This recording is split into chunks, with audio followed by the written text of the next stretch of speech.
எடப்பாடி எத்தனை பேர் வச்சிருக்காரு ஓபிஎஸ்க்கு பதிலா? 5 பேரை வச்சிருக்காரு. இது போதும். 5 ஓபிஎஸ் இறக்கி விட்டுருக்கையா உங்க சமூக ஆளுங்க. பாத்துக்க, கொஞ்சம் ஏமாந்தா மொத்தமதி வித்து போடுவான் சமூகத்தையே, அதையும் பாத்துங்க. சசிகலானா சசிகலாவால் எத்தனை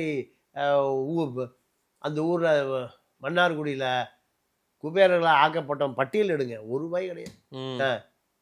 சொந்த ஊர்ல தன்னை தாண்டி யாரும் புகழ் வந்துடக்கூடாது, செல்வாக்கு வந்துடக்கூடாது.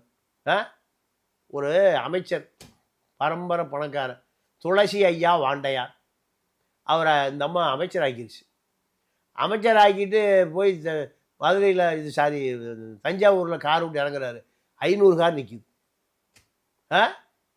இந்த அம்மா பார்க்குது, நமக்கு தாண்டா 500 கார் வரணும், இந்த ஐயா வாண்டையாருக்கு 500 கார் வருது. அங்கே போய் இறங்கும்போது அமைச்சராக இல்லை, முடிஞ்சிருச்சு. பதவி பறிச்சிட்டாங்க. இப்படி அப்போ உங்களுக்கு பின்னாடி எப்படி சொந்த மண்ணில் நிற்பான்? மன்னார்குடியிலேயே ஜெயிக்க முடியலையே. டிஆர் ராஜா தான் நீ என்ன பண்ணி இருக்கணும்? 5 மாவட்டம் சசிகலா அவருடைய பொன்விளையும் பூமி மாவட்டமாக இருக்கணுமா இல்லையா? டெல்டா சசி வேற சொன்ன, சின்னம்மா வேற சொன்னா நெருப்பு பறக்கணுமா இல்லையா? அங்க பஞ்சு கூட பறக்க மாட்டேங்குது.